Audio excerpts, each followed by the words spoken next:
Class 10 आपकी English की text book first flight, जिसका आज हम 4th लेसन स्टार्ट करेंगे, जिसका नाम है फ्रॉम द डायरी ऑफ एने फ्रैंक। ये एक वर्ल्ड वाइड बहुत फेमस डायरी एंट्री है जो हर जगह पे काफ़ी ज़्यादा फेमस है, बहुत ज़्यादा बिकने वाली एक बुक का एक छोटा सा एक्सट्रैक्ट हम आज पढ़ने वाले हैं, जिसे एने फ्रैंक ने लिखा था। तो पहले हम उनके बारे में पढ़ते हैं कि वो कौन थी और किस चीज़ के बारे में हम यहाँ पढ़ने वाले हैं। एनेलिस मैरी, जिनका नाम था एने फ्रैंक, 12 जून 1928 से फरवरी 1945 तक वो रही, जो कि एक जर्मन थी, was a German born Jewish girl who wrote while in hiding with her family and 4 friends in Amsterdam during the German occupation of the Netherlands in World War II। यानी उन्होंने ये डायरी तब लिखी है जब वो अपने फैमिली और दोस्तों के साथ में एम्स्टरडैम में एक जगह पर छुपी हुई थी। क्यों छुपी हुई थी? क्योंकि उस दौरान जर्मन ऑक्यूपेशन जो था वर्ल्ड वॉर 2 के टाइम पर नीदरलैंड्स पर कब्जा कर लिया गया था, जहाँ पर ये रहती थी, तो इन्हें छुपना पड़ा था। Her family had move to Amsterdam after the Nazis gained power in Germany. यानी जर्मनी में जब नाजीज की पावर बढ़ गई थी, यानी हिटलर जो था उसने अपनी पावर बढ़ा ली थी, तो इनकी फैमिली एम्स्टरडैम रहने आ गई थी। But were trapped when Nazi occupation extended to the Netherlands. लेकिन वहाँ पर भी नाजी फैल गए और इनको आखिरकार ये फंस गए और इन्हें छुपना पड़ा। As persecutions against the Jewish population increased, the family went into hiding in July 1942 in hidden rooms in her father Otto Frank's office building। तो जैसे जैसे इनके खिलाफ और ज़्यादा मुसीबतें बढ़ती गईं, इनकी फैमिली वापस छुपने के लिए जुलाई 1942 में उनके जो पिताजी थे ओटो फ्रैंक, उनकी ऑफिस के बिल्डिंग के खाली कमरों में जाके छुप गए। आफ्टर 2 years इन हाइडिंग, 2 साल छुपे रहने तक, the group was betrayed and transported to the concentration camp system.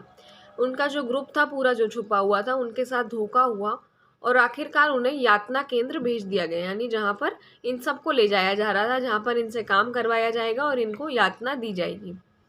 Where एने died of typhus in बर्गन Belsen, और एने की वहाँ पर मौत हो गई। किस चीज़ से? टाइफाइड से। Within days of her sister Margot Frank, और उसकी बहन जो थी मार्गोट फ्रैंक, उसकी भी मौत हो गई। Her father Otto, the only survivor of the group, return to Amsterdam at the war after the war ended. सिर्फ उनके पिताजी जो थे वो सर्वाइवर बचे, यानी सिर्फ वही जिंदा बचे। वो एम्स्टरडैम लौटकर वापस आए जब युद्ध खत्म हुआ, to find that her diary had been saved, और उन्हें पता चला कि उनकी डायरी जो है वो वहाँ पर अभी भी रखी है। Convince that it was a unique record, उन्होंने माना कि उनकी जो डायरी है एक बहुत अच्छा रिकॉर्ड है, ऐसा रिकॉर्ड हर कहीं नहीं मिलता है। He took action to have it published in the English under the name the diary of a young girl. तो उन्होंने उसको पब्लिश करवाया, उसको प्रिंट करवाया इंग्लिश में। किस नाम से? The diary of a young girl नाम से। तो उनकी जो बुक है आज भी the diary of young girl नाम से आती है। The diary was given to Anne Frank for a 13th birthday. 13th birthday पर उनको ये डायरी गिफ्ट करी गई थी। And chronicles of event of her life from 12 June 1942 until its final entry on 1 August 1944। यानी कब से कब तक की एंट्री है? 12 जून से 1 अगस्त 1944 तक की आखिरी एंट्री है। It was eventually translated from its original Dutch into many languages, यानी बहुत सारी लैंग्वेजेस में उसको ट्रांसलेट करा गया। ओरिजिनल डच लैंग्वेज थी। And became one of the world's most widely read book, सबसे ज़्यादा पढ़े जाने वाली किताबों में से एक है। There have been several films, television and theatrical production and even an opera based on the diary. इसके ऊपर बहुत सारी मूवीज़, सीरीज़, सीरियल्स, बहुत सारी चीज़ें इसके ऊपर बन चुकी हैं। Described as the work of mature and insightful mind, the diary provides an intimate examination of daily life under Nazi occupation। यानी एक बहुत मेच्योर माइंड के द्वारा लिखा गया ऐसा लगता है, और नाजी जो लोग थे, जिन लोगों ने कब्जा करा था, उनके अंडर में रहना कैसा लगता है ये बहुत पास से हमें पता चलेगा। एने Frank has become one of the most renowned and discussed of the Holocaust victims, यानी सबसे ज़्यादा डिस्कस्ड विक्टम में से एक एने फ्रैंक थे। सबसे पहले यहाँ कुछ एक्टिविटी दी हुई है कि क्या आप एक डायरी रखते हैं। यहाँ कुछ टर्म्स दिए हुए हैं जिनको आपको डिस्क्राइब करना है। Written record of personal experiences बी के साथ में कौन सी चीज़ क्या होती है। जैसे journal, diary, log, memoirs. A book with separate space for page for each day in which you write down your thoughts and feelings or what has happened on that day. A full record of journey, a period of time or an event written every day. A record of person's own life and experiences, usually a famous person. And a written record of events with times and dates, usually official. ये कुछ entries हैं personal record की, जिनमें आपको ऊपर की definition decide करना है कि ये किस बारे में लिखा हुआ है, कि ये एक डायरी है, जर्नल है, लॉग है या मेमोयर है. तो हम यहाँ से शुरू करते हैं कि उन्होंने क्या लिखा था. Writing in a diary is a really strange experience for someone like me. यानी डायरी में लिखना एक अजीब सा एक्सपीरियंस है मेरे जैसे लोगों के लिए.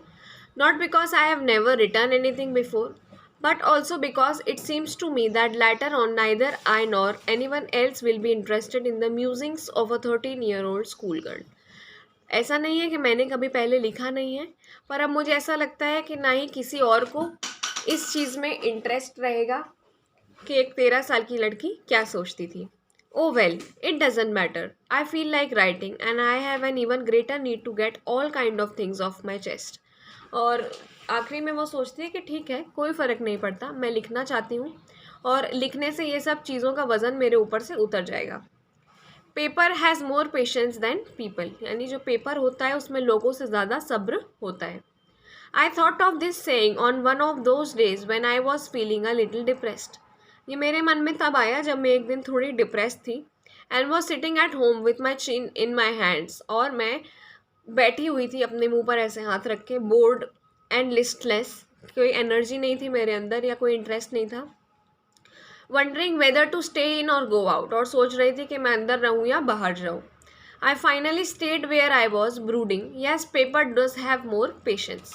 And since I am not planning to let anyone else read this stiff backed notebook grandly referred to as the diary, unless I should ever find a real friend, it probably won't make a bit of difference. तो वो कहती है कि मैं और किसी को इसको पढ़ने के लिए नहीं दूंगी जब तक मुझे कोई असली दोस्त नहीं मिल जाता है. Now I am back to the point that prompted me to keep a diary in the first place. I don't have a friend. और अब मुझे वो पॉइंट वापस मिला है जिसमें मुझे पता चलता है कि मैंने डायरी लिखना पहली प्लेस में शुरू क्यों करा था. बिकॉज मेरे पास कोई दोस्त नहीं है. Let me put it more clearly. Since no one will believe that a 13-year-old girl is completely alone in this world and I am not. तो सबसे पहले मैं आपको क्लियर करना चाहती हूँ कि किसी को भरोसा नहीं होगा कि 13 साल की लड़की और कम्प्लीटली अकेली है इस दुनिया में. तो मैं नहीं हूँ. I have loving parents. मेरे पास बहुत प्यारे माँ बाप हैं. And a 16-year-old sister. और एक 16 साल की बहन है. And there are about 30 people I can call friends. और 30 लोग हैं जिन्हें मैं दोस्त कह सकती हूँ. I have a family. मेरे पास फैमिली है, परिवार है, लविंग आंट्स हैं और एक अच्छा घर है. No, on the surface I seem to have everything. तो ऊपर से देखने पे तो लगता है कि मेरे पास सब कुछ है, except my one true friend. बस एक अच्छे सच्चे दोस्त की ज़रूरत मुझे है.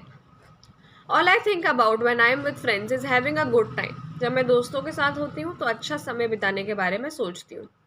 आई can't bring myself to talk about anything but ordinary everyday things. We don't seem to be able to get any closer and that's the problem.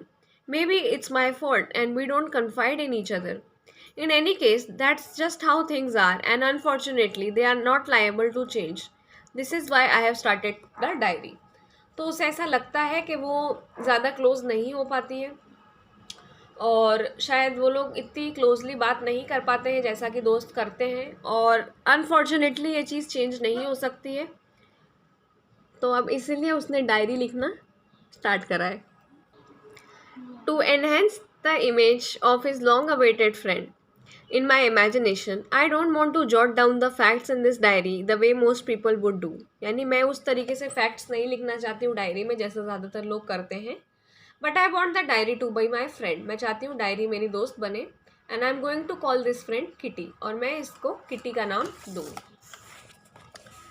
Since no one would understand a word of my stories to Kitty if I were plunged right in, I had better provide a brief sketch of my life, much as I dislike doing so.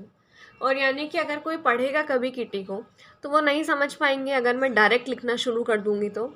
और इसलिए पहले मैं अपनी life के बारे में थोड़ा बताना चाहती हूँ, जो करना मुझे बिल्कुल अच्छा नहीं लगता है। My father, the most adorable father I have ever seen, didn't marry my mother until he was 36 and she was 25. तो वो अपने पिताजी के बारे में बताती है कि उन दोनों की शादी कब हुई, जब वो 36 की थे और उनकी माताजी जो थी वो 25 साल की थी। My sister Margot was born in Frankfurt in Germany 1926। मेरी बहन का जन्म फ्रैंकफर्ट जर्मनी में हुआ था। आई वॉज बॉर्न ऑन 12 जून 1929। मेरा जन्म 12 जून को हुआ था। I lived in Frankfurt until I was 4। और 4 साल तक मैं फ्रैंकफर्ट में ही रही, जब तक मैं 4 साल की नहीं हो गई। My father emigrated to Holland 1933। 1933 में मेरे फादर वापस हॉलैंड आए। My mother Edith Hollander Frank went with him to Holland in September. यानी सितंबर में मेरी माता उनके पास गई, जबकि मार्गोट और मुझे उन्होंने एक्शन यानी हमारी ग्रैंड मदर के पास रहने के लिए भेज दिया। Margot went when I was plunked down, यानी वो हॉलैंड में दिसंबर में चली गई और मैं फरवरी में गई। When I was plunked down on a table as a birthday present for Margot, और मुझे टेबल पर रख दिया गया मार्गोट को बर्थडे गिफ्ट देते हुए। I started right away at Montessori nursery school. मैंने एक मॉन्टेसरी नर्सरी स्कूल में अपनी पढ़ाई की शुरुआत करी। I stayed there until I was 6। 6 साल तक मैं वहीं रही, जब तक मैं 6 साल की नहीं हो गई। और उसके बाद मैं फर्स्ट फॉर्म में गई। 6th फॉर्म में आते आते मेरी टीचर क्यूपरस हेड मिस्ट्रेस थी, और साल के अंत तक हम दोनों को बहुत रोना आया क्योंकि मुझे जाना पड़ा। समर 1941 में ग्रैंड माँ जो थी मेरी वो बीमार हुई और उनका ऑपरेशन हुआ, और मेरा बर्थडे जो है वो थोड़े मोड़े सेलिब्रेशन के साथ में निकल गया। 1942 जनवरी में ग्रैंड माँ की डेथ हुई। No one knows how often I think of her and still love her. कोई नहीं जानता है कि मैं उन्हें कितना याद करती हूँ और आज भी कितना प्यार करती हूँ। This birthday celebration 1942 was intended to make up for other and grandma's candle was lit along with the rest. तो इस बर्थडे पर मैंने ग्रैंड माँ की भी एक कैंडल जलाई। The 4 of us are still doing well. हम चारों अभी भी अच्छे खुश हैं। और अब मैं प्रेजेंट डेट पर आती हूँ, जो कि 20 जून 1942 है, और अब मैं डायरी लिखना शुरू करूँगी मेन। Dearest Kitty, our entire class is quaking in its boots. यानी जो बच्चे हैं पूरी क्लास के वो घबराए हुए हैं, डरे हुए हैं। The reason of course is a forthcoming meeting in which the teachers decide who will move up to the next form and who will be kept back. क्योंकि हमारे टीचर्स अब डिसाइड करने वाले हैं कि आगे की क्लास में कौन बढ़ेगा और कौन उसी क्लास में रह जाएगा। Half the class is making bets, यानी आधी क्लास जो है वो बेट लगा रही है कि कौन आगे जाएगा कौन नहीं जाएगा। GN and I laugh ourselves silly at the 2 boys behind us, CN and Jacques, who have staked their entire holiday savings on their bet. मैं और मेरी दोस्त हंस रहे हैं क्योंकि पीछे बैठे 2 लड़कों ने पूरे पैसे, अपने हॉलीडे के पूरे पैसे एक बेट पर लगा दिए हैं, एक शर्त पर लगा दिए हैं। From morning to nights it's you are going to pass, no I am not, yes you are, no I am not. तो पूरे दिन सिर्फ यही चलता है कि तुम पास हो जाओगे, नहीं मैं नहीं हो पाऊंगा, हाँ तुम हो जाओगे, नहीं मैं नहीं होऊंगा। Even GS pleading glances and my angry outbursts can't calm them down. कभी कभी हम उनको गुस्से में देख लेते हैं, लेकिन फिर भी वो चुप नहीं होते। If you ask me, there are so many dummies that about a quarter of a class should be kept back, but teachers are most unpredictable creatures on the earth. तो वो कहती है कि अगर मुझसे पूछा जाए तो बहुत सारे बच्चे ऐसे हैं जिन्हें क्लास में ही रखना चाहिए, जो आगे बढ़ने लायक नहीं है, लेकिन टीचर्स जो होते हैं आप उनको कभी प्रिडिक्ट नहीं कर सकते हैं, वो अनप्रिडिक्टेबल होते हैं, यानी आप नहीं बता सकते कि वो क्या करेंगे। आई am not so worried about my girl friends and my self will make it, यानी मैं मेरी और मेरी दोस्त जितनी है उनके बारे में चिंतित नहीं हूँ, हम तो आगे बढ़ेंगे। The only subject I am not sure about is maths, मैं सिर्फ मैथ्स के बारे में श्योर नहीं हूँ। Any all we can do is wait, तो हम सिर्फ इंतज़ार कर सकते हैं। Until then we keep telling each other not to lose heart, और तब तक हम एक दूसरे से कहते रहते हैं कि हिम्मत मत हारो। I get along pretty well with all my teachers, यानी मैं अपने सारे टीचर्स के साथ अच्छे से रहती हूँ। There are 9 of them, 9 हैं, 7 men, 7 आदमी और 2 women. Mister Keesing the old foggy who teaches maths, यानी एक ओल्ड फैशन पर्सन है मिस्टर कीजिंग जो मैथ्स पढ़ाते हैं, वो मुझसे बहुत समय से चिढ़े हुए हैं क्योंकि मैं बहुत बात करती हूँ। बहुत सेवरल वार्निंग्स के बाद भी उन्होंने मुझे एक्स्ट्रा होमवर्क दिया। एक ऐसे था सब्जेक्ट पे चैटर बॉक्स।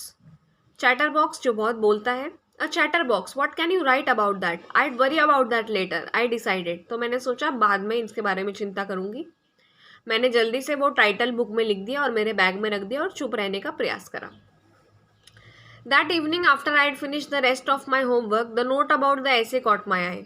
और बाकी का होमवर्क खत्म करने के बाद मेरा ध्यान उस नोट पर गया। I began thinking about the subject while chewing the tip of my fountain pen. मैंने सब्जेक्ट के बारे में सोचना शुरू करा अपने पेन का ढक्कन चबाते हुए। चूइंग यानी चबाना।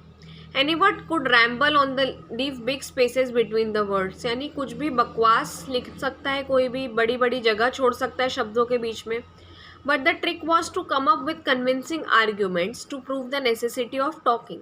लेकिन मैं चाहती थी कि मैं एक ऐसा स्टेटमेंट बनाऊं कि लोग माने कि बात करना ज़रूरी होता है। I thought and suddenly I had an idea. मैंने बहुत सोचा और मुझे एकदम से एक आइडिया आया। I wrote 3 pages Mr Keesing has assigned me. मैंने 3 पेजेस लिखे जो मुझे मिले थे और सेटिस्फाई हो गई, मुझे संतुष्टि मिल गई। I argued that talking is a student's trait, यानी स्टूडेंट के बिहेवियर में होता है बात करना। And that I would do my best to keep it in under control. और मैंने लिखा कि मैं पूरी कोशिश करूँगी कि मैं इस आदत से छुटकारा पा लूँ। But that I would be never be able to cure myself of the habit since my mother talked as much as I did, and if it is not, then there is no much you can do about inherited traits. लेकिन उसने ये कहा कि मुझे ये चीज़ मेरी माँ से मिली है, क्योंकि मेरी माँ भी ऐसे ही बात करती है बहुत ज़्यादा। तो अब ना मैं ना आप इन ली हुई चीज़ों के बारे में कुछ कर सकते हैं। इनहेरिटेड ट्रेट्स मतलब जो हमें अपने पेरेंट्स से मिलता है, भले ही वो फिजिकल हो यानी दिखने की चीज़ें हो या मेंटल क्वालिटीज़ हो। Mr Keesing had a good laugh at my arguments. Mr Keesing बहुत हंसे। But when I proceeded to talk my way through the next lesson he assigned me a second essay. लेकिन जैसे ही मैं अगले lesson पर गई उन्होंने मुझे एक और ऐसे दे दिया। This type it was suppose to be an incorrigible chatterbox, यानी एक ऐसा बोलने वाला इंसान जो अपनी आदत सुधार ही नहीं सकता है। I handed it in and Mr Keesing had nothing to complain about for 2 whole lessons, यानी मैंने उन्हें वो भी लिख के दिया और अगले 2 लेसन्स तक उन्हें कुछ दिक्कत नहीं हुई। However during the 3rd lesson he finally had enough. Anne Frank, as a punishment for talking in class write an essay entitled quack quack quack said Mistress Chatterbox. और अब उन्होंने मुझे बोला चिल्लाते हुए कि एने फ्रैंक, तुम्हारा पनिशमेंट है कि तुम फिर से एक ऐसे लिख के लाओगी। Quack quack quack Mistress Chatterbox ने कहा। द क्लास रोड, पूरी क्लास जोर से हंसी। I had to laugh too though I nearly exhausted my ingenuity on the topic of chatterboxes. लेकिन अब चैटर बॉक्सेस जो टॉपिक है उस पर मेरी ओरिजिनलिटी ख़त्म हो गई है। It was time to come up with something else. अब यह समय था कि मैं कुछ और बनाऊँ, कुछ original. My friend Sen who was good at poetry offered to help me write the essay from beginning to end in verse and I jumped for joy. मेरी दोस्त जो पोएम बहुत अच्छी लिखा करती थी उसने मेरी मदद करी लिखने में। बिगनिंग से एंड तक मैंने पोएम के फॉर्म में लिखा। Mr Keesing was trying to play a joke on me with this ridiculous subject but I make sure the joke was on him. यानी वो कहती है कि ये मेरे साथ मजाक करना चाहते हैं, लेकिन अब देखती हूँ कि मजाक किसके साथ होता है। I finished my poem and it was beautiful. मैंने अपनी कहानी ख़त्म करी और वो बहुत सुंदर थी। It was about a mother duck and father swan, यानी एक मदर बदक के बारे में और फादर स्वान के बारे में जिनके 3 बच्चे होते हैं और who were beaten to death by father because they quack too much. और उनके पिताजी ही उन्हें काट काट के मार डालते हैं क्योंकि वो बहुत ज़्यादा क्वैक क्वैक करते हैं। Luckily Mr Keesing took the joke right away, यानी उन्होंने जोक समझा। He read the poem to the class, उन्होंने पूरी क्लास के लिए पोएम पढ़ी। उन्होंने खुद के कमेंट्स ऐड करे और अदर क्लासेस में भी बताई। Since then I have been allowed to talk, और तब से मुझे बात करने की आज़ादी है। मुझे कोई भी एक्स्ट्रा होमवर्क नहीं दिया जाता है।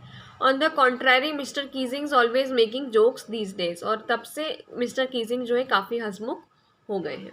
योर्स एने, ये उसने ख़त्म करा। ये एक्सट्रैक्टेड फ्रॉम, यानी कि ये इस बुक में से डायरी ऑफ यंग गर्ल में से हमने एक छोटा सा टुकड़ा इसका उठाया है। ये चैप्टर ख़त्म हो गया है।